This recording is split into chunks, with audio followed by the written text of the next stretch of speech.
정치마수다. 박수현 더불어민주당 홍보소통위원장, 김재원 전 미래통합당 의원 두 분 모셨습니다. 어서 오세요. 안녕하십니까. 자, 박 위원장님부터 여쭤보겠습니다. 네. 지금 민정수석 건 말입니다. 예. 사실부터 좀 정리하면 어떻게 된 겁니까 지금? 지금 기자 리포트에 나왔고 바로 그 점심 바로 직전에 청와대 정만호 국민소통 수석이 직접 브리핑을 했거든요. 그 브리핑 내용을 읽어보면 아이고 이게 정말 진심인지 아닌지 다 알 수 있습니다. 알 수 있는데 본인의 여러 가지를 다 걸고 말씀드린다까지 이야기를 해서 결론은 민정수석실 내에 우리 민정수석과 이광철 비서관과 갈등 이것은 사실이 아니다. 사실이 아니다. 그러므로 민정수석 패싱 아니다. 패싱 다만 아니다. 인정한 것은 법무부와 검찰 간의 인사 이견이 있었고 민정수석이 그걸 조율하는 과정에 있었는데 다 조율이 되지 않은 상태에서 법무부 안을 중심으로 재가가 났고 발표가 되었다.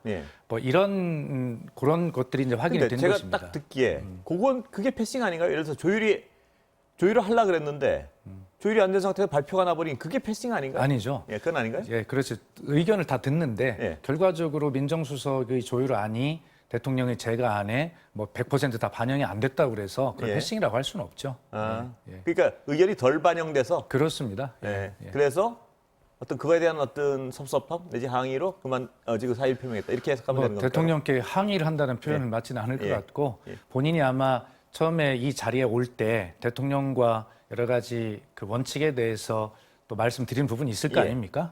그런 부분에 대해서 또 추윤 갈등이라고 하는 그런 오랜 기간이 있어서 좀 조율을 잘해서 좀 매끄럽게 검찰 인사와 검찰 개혁을 잘 해보려고 하던 본인의 그런 애초에 그런 의지, 의욕 이런 것들이 좀 꺾인 거 아니냐 이렇게 본인은 또 그런 측면이 섭섭하게 생각될 수도 있죠. 본인의 생각은 미로 짐작해 볼 수 있고요. 박 위원장이 보시기에 그 사의 행위 자체는 당이나 이쪽에서 어떻게 평가하십니까? 민정수석의.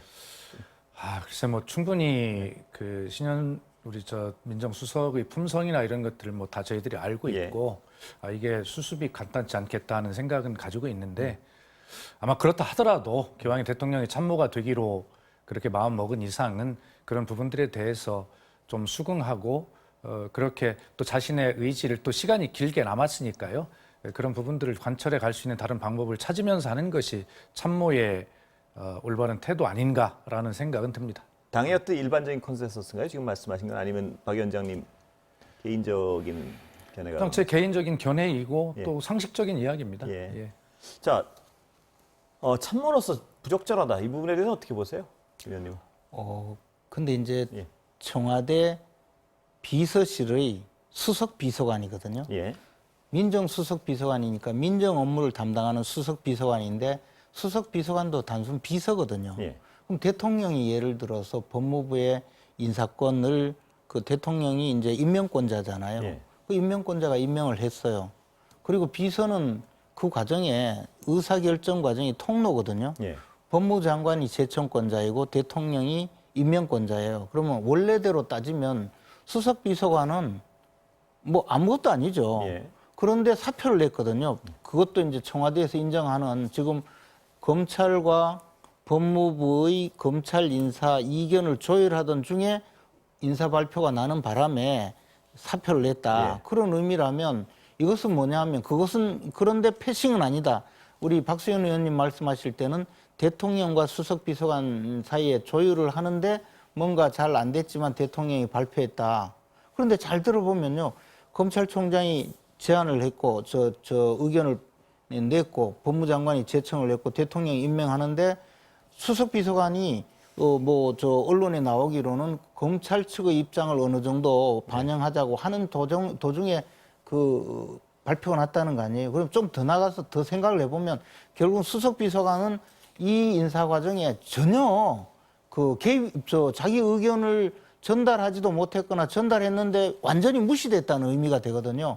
그러니까 민정수석이 할 수 있는 모든 의사결정 과정에서의 조언이라든가 의사 전달 과정이 차단된 거죠. 그래서 내 역할은 더 이상 없다. 내 역할 여기서 있다가는. 김 의원님은 실질적 패싱이고. 실질적 패싱이 아니고 지금 말씀하시는 걸 전체를 들어보면 바로 그게 민정수석은 더 이상 당신 말은 듣고 싶지 않으니까 고려할 필요가 없다는 것을 대통령께서 보여줬든지 아니면 그렇게 느끼도록 만들었든지 그래서 이 자리에 있다가는 내가 아무 역할이 없을 뿐만 아니라 이제 앞으로는 내 의견이 오히려 계속 묵살될 가능성이 크다 하니까 어쩔 수 없이 나오는 거지.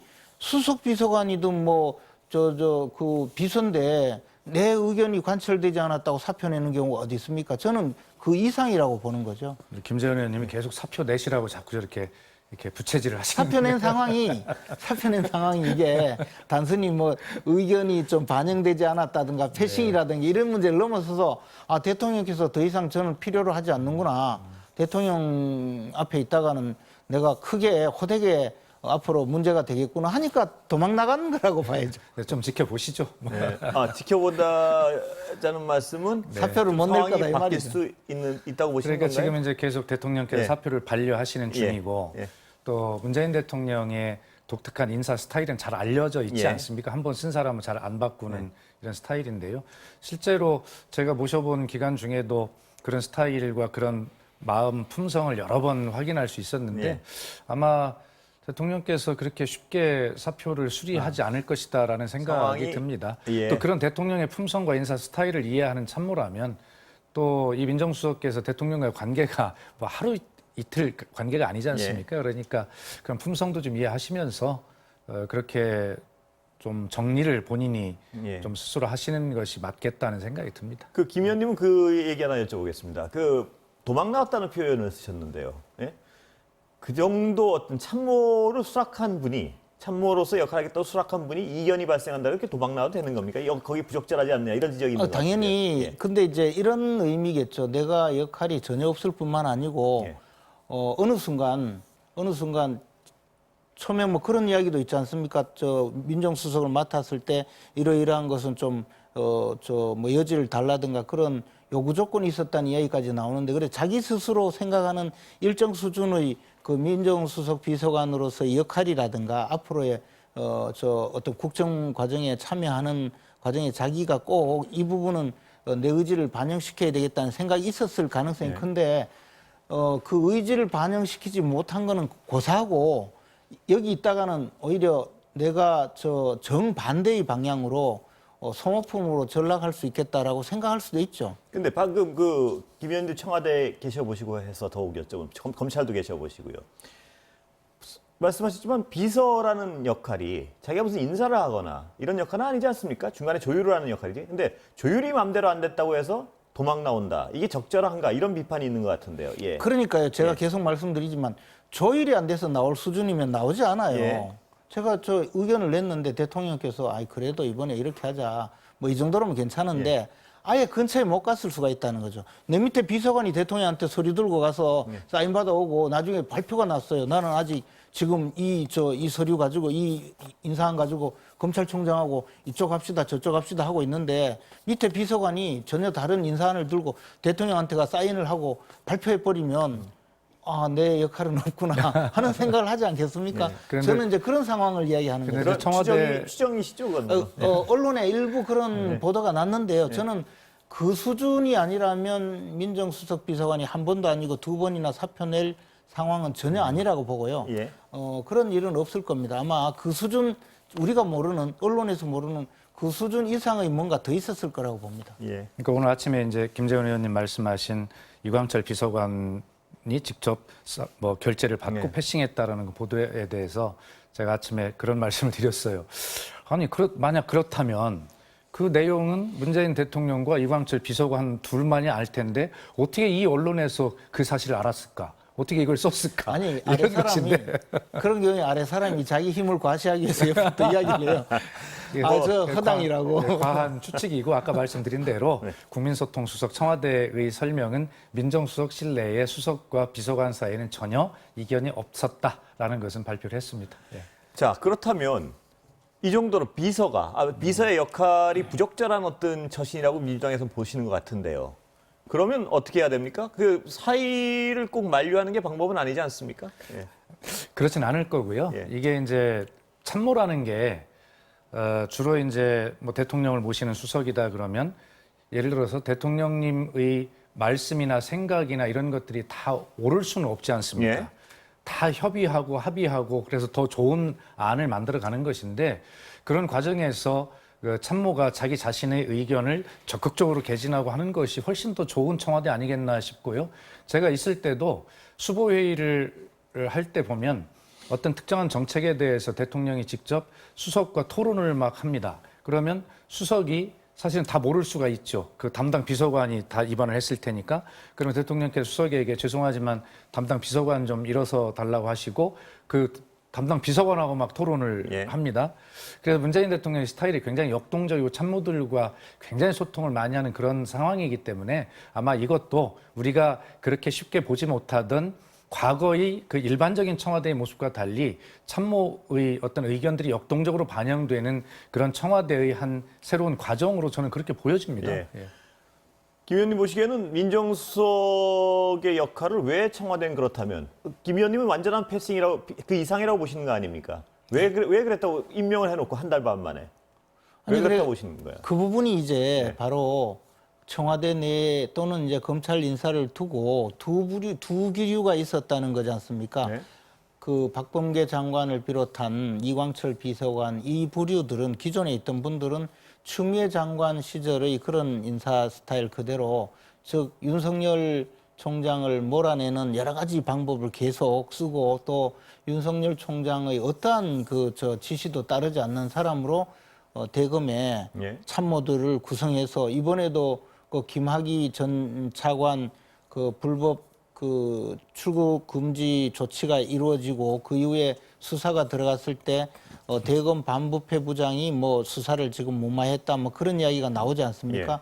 즉 검찰총장 턱 밑에서 참모들이 검찰총장하고 무관하게 행동하고 검찰총장에게 보고하지 않는 그런 대검이 만들어져 있었거든요. 그러니까 검찰총장은 이건 좀 바꿔야 된다라고 했었고 그에 대해서 신현수 민정수석은 뭐 그것은 이제 좀 총장의 뜻을 좀 어느 정도 반영해서 검찰이 제 기능을 할 수 있도록 하자는 입장이 있었을 수 있고 또는 정반대로 무슨 소리냐 윤석열은 몰아내거나 귀향을 보내는 수준으로 계속 이렇게 가야 된다라고 하는 부류가 있었는데 지난번에 산자부 장관의 구속영장이 청구되면서 기류가 확 바뀌었고 그새 대통령께서 그냥 신현수 이야기는 더 이상 들을 필요 없어 인사안 이쪽으로 가자 해서 만약에 그 인사안이 이광철 비서관을 통해서 박범계 장관이 요구했던 그런 인사안으로 가서 결국은 이번에 인사안이 과거 추미애 장관의 인사와 거의 비슷하게 그냥 넘어갔거든요. 그렇다면 이것은 보면 그 신현수 민정수석과 또 다른 민정비서관들의 그 라인이 전혀 생각이 달랐고 또 그것이 검찰 인사로도 이번에 두드러졌고 또 민정수석 입장에서는 내가 이 정도로 설명을 하고 어떤 기류를 바꾸자고 했었는데 전혀 안 들어주는 거 보니 나는 더 이상 역할이 없다 하고 사표를 내고 나가야 되겠다고 생각하는 그런 과정이 충분히 이해가 되거든요. 근데 그 이상의 다 논의를 했고 설명도 들었고 그런다면 왜 사표를 내느냐. 길게 말씀하셨는데 결론은 그 질문이십니다. 김 의원님이 여러 가지 상황을 추측을 바탕으로 해서 그림을 그리셨는데요. 거기 가장 동의하실 수 없는 부분이 어딘가요? 지금 그 추미애 장관식 인사가 관철되었다라는 부분에 동의할 수 없는 게 우선 이번에 뭐 4자리 인사한 거 아닙니까? 그중에 가장 중요한 게 이성윤 서울중앙지검장과 원전 수사를 담당하고 있는 이두봉 대전지검장인데 예를 들어서 추미애식 인사라고 하면 그 이두봉 대전지검장 바꿔야죠. 정권의 칼날을 들이댄다고 하고 있으니까. 그런데 검찰 개혁을 지속적으로 좀 더 해나가야 되는 측면에서 이성윤 중앙지검장도 필요했고 그러나 윤석열 총장이 수사를 그 의혹을 가지고 가고 있는 원전 수사 이거는 그대로 해라라고 또 그 부분은 인정을 해줘서 결과적으로 균형을 잘 이룬 인사였다 생각을 합니다. 산자부 장관권이 영향을 미쳤다. 거기에 동의하십니까? 아니 전혀 그것에 대해서 이제 오늘 말씀하신 그 아침 언론이 백운규 전 산자부 장관에 대한 영장 청구를 보고 문재인 대통령이 격노하면서 지금 인사의 방향이 확 바뀌었다. 이렇게 지금 이제 설명을 해주시는데 전혀 그렇지 않다라고 청와대 말씀을 했고요. 예. 또 문재인 대통령이 그런 거 가지고 뭐 경로하거나 그런데 의견을 표시할 그럴 분이 소설이라 이거죠. 아닙니다. 이게 옛날에 벌거벗은 임금님 그런 우화가 있잖아요. 온천하 사람들은 다 알고 있는데 아니라고만 하는 거예요. 지금 눈만 가로막고. 그러면 제가 오늘 저 대나무밭에 가서 임금님 걔는 당나귀라고 칠까요? 근데 이 논쟁을 할 때 가끔 기정사실로 하나를 정해 놓으시고 이렇게 말씀을 하시면 반응하기 좀 그런 것 같습니다. 야당은 그 기정사실을 하는데 제가 대응을 잘 하고 있지 않습니까? 근데 이제 사실 언론에 보도 나온 것을 쭉 보면 편린들이 이쪽 언론에서 나온 이야기, 이쪽 언론에서 나온 이야기 그것을 대강 그 한번 연결을 시켜 보면 청와대 분위기가 눈앞에 그려지고 제가 근무했던 청와대 시절도 마찬가지거든요. 예. 그렇게 수석 비서관이 사표 낸다는 일은 굉장히 큰 일이고 어떻게 보면 논란이 클 수 있는 일인데 민정수석이 들어가서 한 달 남짓되어서 있었던 일은 오로지 검찰 인사 안 하고 네. 그것도 한번 사표 내서 반려됐는데 또 내고 그건 대역죄거든요. 네. 그렇게 할 수 있는 일은 지금 말씀하신 그런 수준, 우리가 알고 있는 그런 수준을 훨씬 폭넓게 뛰어넘을 거라는 거죠. 예. 뭐 여기까지 하시죠. 혹시 더뭐 아닙니다. 뭐 예를 들어서 지금 이런 상황들에 대해서 되게 많은 분들이 우리 김재현 의원님께서 뭔가 있을 거야라고 그렇게 추측하시는 것이 더 일반적일 겁니다. 예. 지켜보시자고요. 예. 예. 근데 뭐 아까 그 청와대 대변인 발표가 직을 걸고였나요? 제가 뭐였죠? 그 본인의 예. 그런 여러 가지 인생 경륜 경험을 다 걸고 이런 식으로 말씀하셨더니 할 때. 근데 국민 소통 수석이. 예. 근데 그렇게 강하게 청와대에서 강하게 부인하면 나중에 보면 꼭 그게 진실로 밝혀졌고 또 하나는 그분도 모를 가능성이 많아요. 지금 상황을 어떻게 알겠어요. 같이 청와대에 근무해도 민정수석실은 굉장히 좀 약간 특수하게 격리도 되어 있고 그 근무하는 분들도 또 보안의식이 철저하거든요. 네. 그래서 사실은 그분이나 저나 모르면서 다 같이 하고 있을 가능성이 큽니다. 김재현 의원님 여기까지 하시고 더 유리한 얘기 주제로 넘어가시죠. 유리한 불리한 걸로 가려고 했는데. 아니 김재현 의원님한테 유리한 걸로. 아니요. 김 의원님한테 유리한 결코 이게 뭐냐 순서가 그 국정원 불법 사찰 문제 좀 여쭤보려고. 아니 뭐 제가 범인이 아니니까 불리하고 유리하고 없습니다. 자, 어떻게 보십니까? 그 국정원 발표. 뭐 발표는 아니지만. 예. 어쨌든 뭐 불법 사찰이 있었다는 거는 팩트가 맞는 것 같죠, 지금? 아니요, 저는 예, 뭐 그게 어떤 내용인지 사실 다른 분도 아니고 박지원 국정원장께서 그 말씀을 하시는데 과연 어느 정도 사실인지에 대해서 조금 의문은 있는 것이요. 지난 정권 국정원에 대해서 완전히 탈탈 털다시피 그 이 정권 초기에 국정원의 메인 서버에 전부 접근해서 그 정치 관련 모든 서류를 다 찾아내서 범법 행위가 있으면 전부 다 재판에 넘겼거든요. 그랬는데 그때 드러나지 않던 서류가 갑자기 무슨 캐비넷 문건처럼 지금 나왔거든요. 거기다가 의도가 있다 이 말씀이신가요? 아니 그거보다도 과연 그게 어디서 나왔는지 저는 궁금하고요. 또 그 박지원 그 국정원장이 그 김대중 정권 때 문체부 장관도 하시고 또 비서실장도 하셨거든요. 그래서 그런지 몰라도 김대중 정권 때는 전혀 정치 사찰이 없다고 주장을 했어요. 근데 그때 임동원 국정원장과 신건 원장 나중 원장이죠. 두 분이 그 정치인들 도청한 걸로 구속돼서 교도소 갔다 왔거든요. 정말 사찰 중에 범죄 행위는 도청이잖아요. 근데도 그때는 사찰이 없었대요. 그러니까 저는 뭐 박 위원장님 설명 그래서 말씀하시고. 그래서 저는 그 과연 박지원 국정원장이 이야기하는 것이 어디까지가 진실인지 어디까지가 진실이 아닌지에 대해서 저는 애매하게 느껴지고 한 가지 더 말씀드리자면 우리가 이제 잘못된 제도가 국정원은 그 방첩기관이고 대테러기관이거든요. 즉 간첩이나 국가안보에 위해가 되는 그런 범죄 정보 수집 활동 또 그 후에 업무가 추가돼서 테러 방지 업무를 추가했는데 그런데 인사검증이 있잖아요. 뭐 공무원이든 공기업이든 뭐 공공단체든 거기에 인사가 있을 때 인사검증을 할 때는 말입니다. 국정원을 시켜왔어요. 예. 그러니까 국정원 직원들이 상시 사실은 인재의 어떤 어느 날 갑자기 뭐 저 사람에 대해서 정보가 어떤지 그 갖고 와라. 그래가지고 늘 인사 검증한다고 하면 국정원에 자료 요구를 하니까 이 사람들이 상시 사실은 많은 인사 정보를 모을 수밖에 없었거든요. 그리고 그것이 적절한 업무로 또 봤을 수도 있어요. 저는 이 상황을 어디까지 봐야 되는 건지 두 가지 질문만 좀 추가드리고 예. 그에 대해서 저는 조금 고려할 필요가 있다 이 말씀이거든요. MB 정권 당시의 그 사찰하고 아까 말씀하신 DJ 정권 당시의 사찰을 그러니까 정부 청와대가 연결돼서 그 보고를 받고 이런 사안과는 완전히 다른 사안이다 이런 주장을 여당에서는 하고 있는 것 같고요. 그 부분에 대해서는 어떻게 생각하십니까? 저는 이명박 정권에서 청와대에서 무슨 저 국정원을 동원해서 정치인이든 뭐 어떤 사람이든 그 뒷조사를 해서 약점을 잡고 했다면 모두 처벌하는 것이 맞다고 봅니다. 그것은 지금 특별법을 만들어서 공소시효를 뭐 정지시키더라도 그렇게 해서 이제 더 이상 그런 일이 없도록 끊고 가는 것이 맞다고 보거든요. 그런데 정작 지난 그 검찰에서 그에 관한 수사를 하기 위해서 국정원에 외부인들까지 동원해가지고 국정원 메인 서버에서 다 끄집어냈어요. 어디서 나왔느냐 그게? 근데 그 도대체 어디서 나왔는지 그러면 이 자료가 정말 국정원이 실제 누가 작성을 했고 누구의 지시에 따라서 작성을 했고 어디에 사용했는지 이번 기회에 다 밝혀져야 된다고 생각하고요.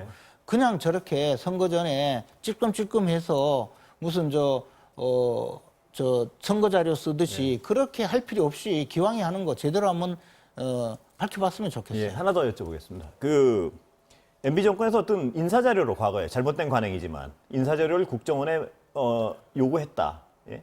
그러면 그 청와대 계셨을 때 말입니다. 지난 정권에 그때도 그런 관행은 유지됐습니까? 보시기에 인사 자료 요구하고 국정원에? 그래서 그 이제 경찰이 담당을 했어요. 예. 경찰이 담당을 하게 되니까 또 이제 경찰 정보국이 나서는 거예요. 그럼 정보 그때 형사들이 국정원에 안 하시고 경찰 통해서 그 인사 자료를 확인하신 건가요? 제가 알기로는 국정원도 전환 자료를 마련했던 것으로 알아요.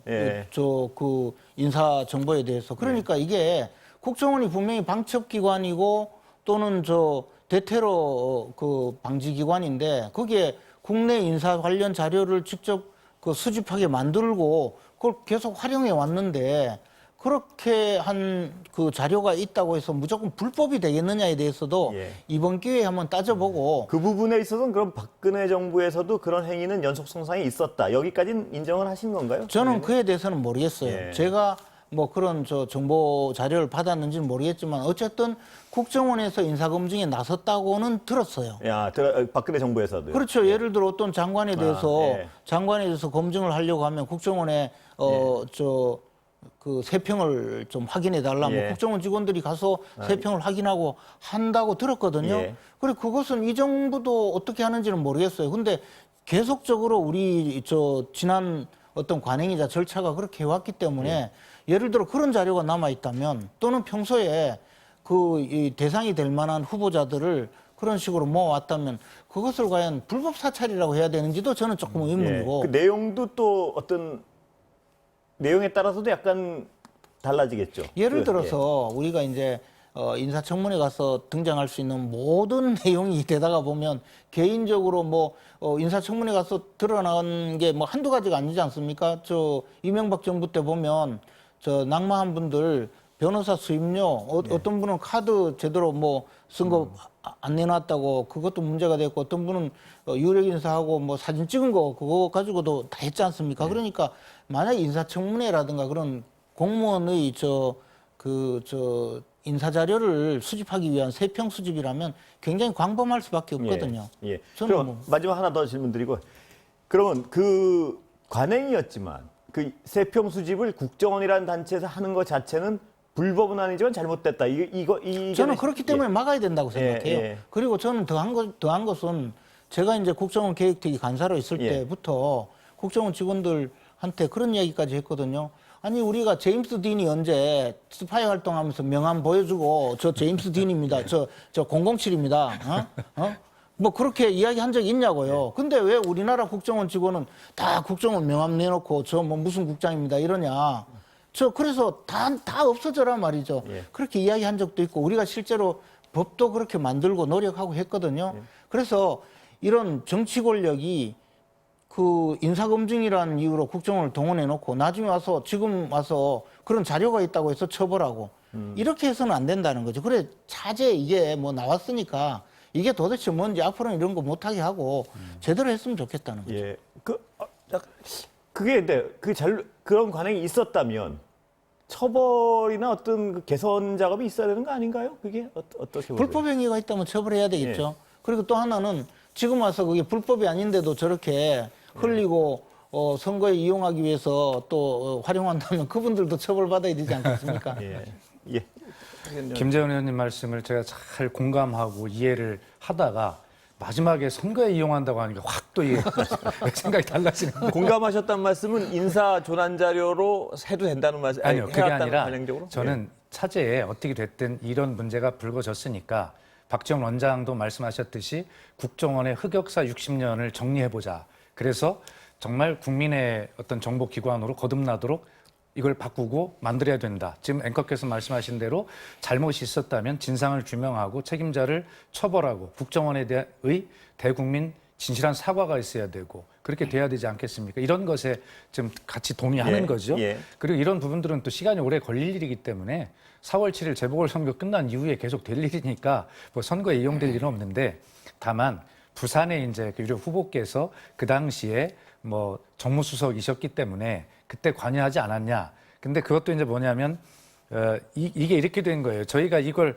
꼭 핀셋으로 찍어서 이번에 이걸 공개한 게 아니라 아까도 설명을 드렸지만 문재인 대통령 집권한 2017년 10월에 내놔라 내 파일이라고 하는 시민단체가 결성이 됩니다. 네. 그래서 국정원에는 국민들이 뭐가 다 있을 거야라고 찝찝하지 않습니까? 솔직한 네. 얘기로. 그래서 한번 다 공개를 해보자 한 것인데 국정원이 그 당시 문재인 정부의 국정원이 뭐라고 답변하냐면 이렇게 답변해요. 국가 안보와 그리고 국정원의 정보 수집 역량을 노출시킬 우려가 있기 때문에 이 정보를 공개할 수 없다고 거부합니다. 문재인의 국정원도. 그러니까 소송을 제기했죠. 그 소송이 작년 2020년 11월에 대법원 판결이 끝난 거예요. 예. 그 정보를 공개하라였습니다. 그런데 정보 공개는 이것이 제3자 정보나 자기 개인 정보가 있기 때문에 본인이 원할 경우에 주도록 돼 있는 것 아닙니까? 그래서 1차로 국정원이 그 대법원 판결 이후에 전담반을 구성하고 공개할 수 있는 목록을 또 정리를 했고 또 개인이 요구한 것에 대해 63건의 그 문건을 보내준 거예요. 예. 근데 보낸 문건 중에 하나가 뭐가 있냐면 이명박 대통령을 보좌하고 국회를 견제하기 위해서 정치인, 국회의원이죠. 네. 국회의원, 연예인, 언론인들에 대한 신상 자료를 관리할 필요가 있다라고 예. 첫 대통령 비서실이 국정원에 지시한 문건이 나온 거예요. 그 내용이. 그리고 또 보고를 했어. 그러니까 이 문제는 맞아요. 김재원 의원님 말씀대로 저는 선거 이용하려고 했다는 것에 대해서 지금 해명하는 것이지 다른 얘기를 하는 게 아니거든요. 그래서 어차피 이런 일들이 있었다면 저 김대중 노무현 대통령 때도 하지 말라고 해도 관성적으로 했을 수 있죠, 국정원이. 그렇기 때문에 이런 문제에 대해서는 차제에 선거용으로 이용하기 위해서 우리가 그걸 핀셋으로 뽑은 게 아니라 지나온 과정이 그렇다, 의심하지 마시라라는 말씀을 드리고 차제의 이 문제에 대해서 한번 정리를 여야 간의 머리를 맞대고 딱 해서 근데 이 역사가 다시 반복되지 않도록 이렇게 정리하자라는 의원님 말씀에 공감한다는 그 부분은 말씀. 어떻습니까? 박 위원장님 말씀하신 것 중에 공개된 자료에 따르면은 인사검증 자료가 아니라는 건 그 제목은 분명한 것 같은데요.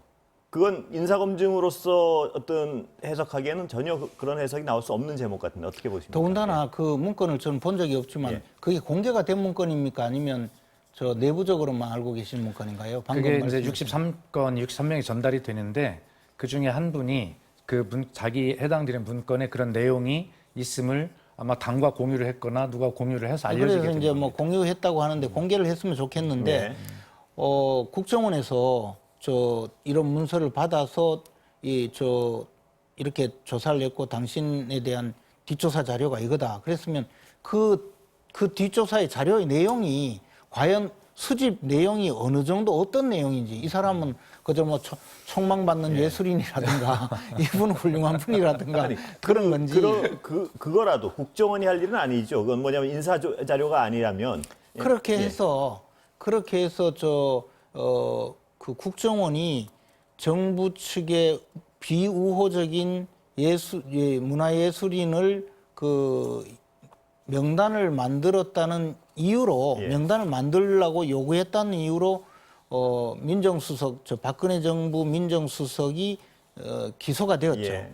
그 결과 이후의 결과는 뭐 그렇게 알려져 있지 않는데 사실은 대부분 무죄로 끝났거든요. 예. 그런 사실이 없다고 돼서 그렇지만 어찌됐든 방금 말씀하신 대로 국정원에게 그런 요구를 했고 그에 따라서 문건을 작성했다면 저는 그건 불법행위라고 예. 생각합니다. 예. 그리고 또 하나는 방첩기관에 예. 무슨 뭐 간첩도 아닌데 예를 예를 들어 자체가 불법적이라는 건 저는 분명하게 그런 행위가 있었다면 불법이라고 예. 생각합니다. 예. 그래서 그러니까 지금 이런 억측이 나오지 않게 국정원이 뒤로 자꾸 있네 없네 뭐 있습니다. 뭐 동의하면 그 공개하겠습니다. 그러면 빨리 여당이 3분의 2 넘는데 저 3분의 2 확보해 가지고 네. 그 말씀은 어떻게 보세요? 예. 국회에서 공개해 버리시지 그렇습니다. 이게 그러세요. 이제 정보위원회가 12분이고 3분의 1이면 8명인데 민주당이 그걸 넘기거든요. 그런데 그것도 바람직하지 않은 게 저희가 그렇게 혼자 하면 그래 이제 냄새만 피우고 뒤에서 그러니까. 선거용으로만 사용한다고 그러니까 비판받는 거기서 거죠. 중요한 게 공개 결의를 하되 그럼 비공개로 네. 정보위원회 보고를 하지 않습니까? 그럼 같이 보는 것인데 거기는 민주당만 혼자 추진해서 하면 또 저 선거에 이용하려고 혼자 독주한다고 이렇게 할 거니까 야당이 같이 협의해서 함께 의결해 주면 좋잖아요. 그럼 찬성하시는 거죠? 전체 그 정보위원회 아니, 내에서 공개하는 거는 저는 찬성 정도가 아니고 빨리 다 공개했으면 좋겠어요. 여기 뭐 이견이 없으신 거 감사합니다. 아닌가요? 그 이견이 없으신 없습니다. 거죠? 예, 예. 그 공개해가지고 그러니까 야당에서 지금 의심하는 거는 네. 자꾸 정보를 가공해서 네. 발표한다. 뭐 이거 아니겠습니까? 그러니까 가공한 적도 없고 있는 그대로 그 한마디 한 거고요. 예. 그다음에 이제 저희가 계속 말씀을 제가 드리지만 그 과정이 그렇게 진행이 돼 와서 작년 11월에 대법원 판결이 났고 그래서 그렇게 된 것이다는 것이지 지금 야당이 이야기하는 대로 뭐 선거 이용하기 위해서 그것만 억지로 딱 해서 한 것이 아니다라는 그건 오해 분명히 풀려면 설명됐잖아요. 김 의원님 말씀하신 대로 정보위원회에서 네. 비공개라도 그럼요. 객관적으로 네, 예. 네, 네. 그러면 하나 김 의원님한테 여쭤보겠습니다. 청와대 계셔 보셨으니까요. 그 정무수석의 경우 만약 그런 불법적인 행위가 있었다고 분명히 가정을 한다면 정무수석의 경우는 알 수밖에 없습니까? 아니면 모를 수도 있습니까? 그런 과정은. 제가 그 정무수석으로 있을 때는 예. 국정원에서 보고를 하거나 예. 국정원이 뭐 저한테 예. 연락을 취하거나 한 적이 없었어요. 다만 이제 전임자 시절의 그 특수활동비 사용 문제로 제가 전화 한 번 했다가 한 2년간 수사도 받고 재판 예. 받은 적은 있습니다. 예. 그리고 국정원이 박근혜 정권에서는 국정원이 비서실하고 교류하지 않고 직접 대통령에게 보고하는 그런 예. 체제였거든요. 근데 지금 김 의원님 말씀하셨지만 그 어떤 내용을 직접 보고받지 못했어도 그런 일이 있었다는 걸 분명히 들을 정도는 알고 있지 않을까요? 정무수석 정도는 당연히 그 저는 상식적으로. 그렇지 않으리라고 생각합니다. 예. 만약에 이제 그 자료를 지금 우리 박소연 의원님 말씀하셨다시피 그 자료를 정무수석을 통해서 요구했다면 정무수석한테 갔겠죠. 그러면 알 수 있었겠지만 박근혜 정권은 초기에 집권 초기에 곧바로 국정원 댓글 사건이 벌어졌거든요. 그리고 나서 국정원 댓글 관련된 청문회를 하느라고 아주 곤욕을 치르고 그다음에 그 수사가 들어가서 또 많은 사람들이 처벌받고 그리고 국정원 개혁특위를 열어서 저도 그 개혁특위 간사였는데 그때 국정원법 개정까지 하는 이런 과정이었기 때문에 정치 개입에 대해서 절대로 하지 말라는 실질적인 그 지시가 있었고 국정원도 그렇게 운영이 됐었거든요. 아까 말씀하셨는데 그 인사검증 자료는 국정원에 시킨 거는 그렇게 들었다고 저는 말씀하셨죠? 그렇게 들었어요. 예. 그런 부분은 분명히 있었을 거라고 생각해요. 예. 그러니까 제가 근데 국정원에만 시키는 게 아니고 예. 인사검증은 한 기관에 보내면 그 기관의 이해관계에 따라서 정보가 왜곡될 수 있거든요. 예. 그 국정원, 경찰, 뭐 또 예를 들어 다른 자료가 있다면 검찰에도 요구를 한다든가 했을 수가 있습니다. 예. 그런데 이제 그렇게 해서 고위공직자를 임명하기 위한 세평 자료를 좀 준비를 하는 거라면 뭐 굳이 야당 국회의원까지 그렇게 할 필요 있습니까? 네. 고위공직자 시켜줄 것도 아닌데.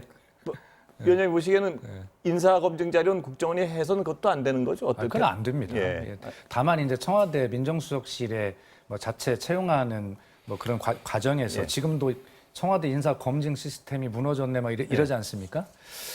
그렇다 하더라도요. 그건 활용하면 안 된다고 생각을 합니다. 그래서 청와대 계실 때는 혹시 그런 비슷한 얘기 못 들으셨습니까? 아니 저희는 일단 2017년 6월에 문재인 대통령이 정확하게 지시해서 국정원에 일체 개입해서는 안 된다라는 것을 아예 지시를 했기 때문에 저희는 뭐 그런 상상을 해본 적도 없고요. 인사검증도 전혀 맡기지 않았단 말씀이죠? 저는 뭐 그렇게 알고 있습니다. 예. 예. 뭐 오늘 여기까지 하겠습니다. 예. 시간이 갑자기 다들 혹시 뭐 꼭 하실 말씀? 아니 근데 예. 제가 이래 좀 뭐 저 개인적으로 알고 들은 것은 문재인 정부도 꽤 그런 자료가 지금 남아 있을 거라고 봐요. 예를 들어 이명박 정부에서 그런 자료가 있었고 박근혜 정권에서 있던 자료가 발견되었다고 한다면 마찬가지로 문재인 정부에서도 그런 일이 있을 수밖에 없으리라고 생각합니다. 그건 국정원 자체에서 무슨 역할이 있었다고 보기 때문에요. 예. 오늘 예, 뭐 저는 뭐 드릴 말씀은 없고요. 지금 김재현 의원님 말씀하신 대로 문재인 정부에서도 국정원에 혹시 관행적으로 그런 일들이 관성적으로 일부 남아있지 않을까라고 하는 지적에 대해서 뭐 아니다라고 제가 네. 자신 있게 말씀드릴 수는 없죠. 그러나 문재인 대통령의 강력한 지시로 절대 그렇게 할 수 없도록 그 지시가 된 것인데요. 아마 이렇게 해서 점점 더 발전시켜 나가는 계기로 삼자는 의원님 말씀에 전적으로 공감한다는 말씀입니다. 알겠습니다. 여기까지 오늘 듣겠습니다. 예, 두 분 말씀 감사합니다.